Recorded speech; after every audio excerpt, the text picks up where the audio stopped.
di dalam berpuasa ini harus ada namanya niat. Karena Sabtu yang akan datang Anda harus mengerti bagaimana niat. Niat berpuasa itu kapan mulainya? Niat berpuasa itu mulainya adalah kalau kita sudah masuk bulan Ramadan, maka misalnya Ramadan adalah besok. Seandainya Ramadan itu besok, maka maghrib nanti itu kita sudah boleh berniat. Kemudian setelah itu kita berbuka di esok harinya. Setelah buka, kita boleh niat untuk esok hari. Jadi tidak harus nunggu setelah taraweh. Sebab dalam hitungan hari Arab itu, hari agama hari Arab itu, terbenamnya matahari itulah bergantinya hari, bukan di jam 0000. Jadi terbenam matahari itu berganti hari. Bagi disitulah saatnya kita boleh niat. Ya niat untuk esok hari.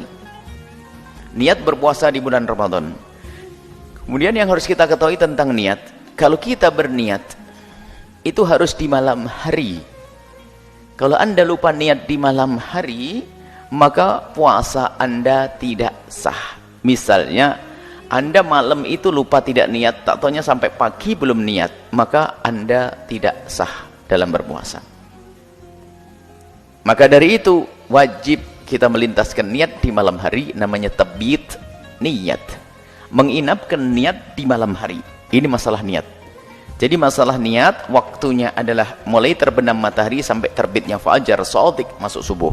Kemudian niat harus diinapkan di malam hari waktu itu. Terbentang antara waktu maghrib dengan waktu subuh. Sebelum subuh, setelah maghrib, itulah waktu untuk niat. Dan niat itu yang ketiga adalah niat cukup dengan di dalam hati. Kalaupun Anda ucapkan boleh, itu membantu. Para ulama madhab Imam Syafi'i mengatakan itu sunnah. Jadi niat intinya di dalam hati.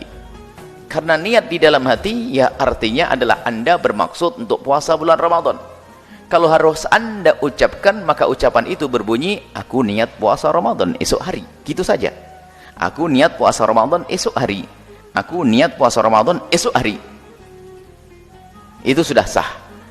Bukan niat yang panjang itu. Kalaupun Anda berniat yang panjang, dengan lidah Anda, dibarengi dengan lintasan di dalam hati Anda, maka sah. Selama ini yang berniat nawaitu shauman ghadin an adai fardhi syahri ramadhana hadhihi sanata fardhan lillahi ta'ala. Aku berniat, itu boleh, itu niat yang panjang, sempurna diucapkan dengan lidah, tapi yang terpenting adalah lintasan di batin Anda.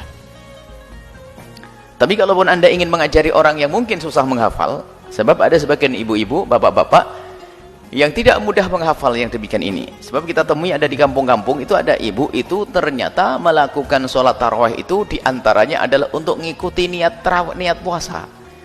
Sebab giliran tidak bisa tarawih, tidak puasa. Karena apa? Dia tidak hafal niatnya. Karena diajari oleh ustadznya niatnya yang panjang itu. Nah, niat lintas. Aku niat puasa Ramadan esok hari, sudah beres. Jadi jangan aku niat puasa Ramadan esok hari, selesai. Dan dilintaskan di dalam hati. Kapan waktunya? Malam itu. Kalau ternyata Anda lupa tidak niat, maka puasa Anda tidak sah. Dan untuk mengantisipasi ini semua, maka ayo kita ngikuti madhabnya Imam Malik rahimahullah ta'ala di dalam niat. Maka malam itu hendaknya para imam membimbing jamaahnya untuk ngerapel niat. Double niatnya, ya Allah aku niat puasa Ramadan sebulan penuh gitu di malam itu, sehingga jika esok harinya kok bulan berikut, hari berikut yang kok tiba-tiba terlupa, Anda sudah ikut niat mengikuti caranya madhab Imam Malik, maka puasa Anda dianggap sah. Tapi dengan catatan, jika Anda masih bisa mengingat atau ingat, maka hendaknya Anda tetap niat satu malam. Cuman untuk mengantisipasi saja, barangkali kita terlupa lalu kita kok tidak niat, maka puasa kita tetap sah karena kita mengikuti madhabnya Imam Malik rahimahullah ta'ala. Kemudian ada kemudahan lagi. Kalau seandainya aku sudah niat sahur dan aku makan sahur kemudian aku lupa niat, gimana puasa saya sah atau tidak? Dijawab, puasamu sah karena sahurmu itu adalah niat puasa. Nggak usah dipersulit masalah ini. Jadi kita sahur, ngapain sahur? Ngapain? puasa sudah. Jadi hatimu sudah niat. Makanya kalau ada orang sahur, yang jadi masalah yang nggak sahur nggak tarawih gitu. Ini biasanya suka lupa. Baik, ini adalah urusan niat. Jadi jangan sampai niat itu tidak ada di malam harinya. Tabyid niyah, niat di malam hari.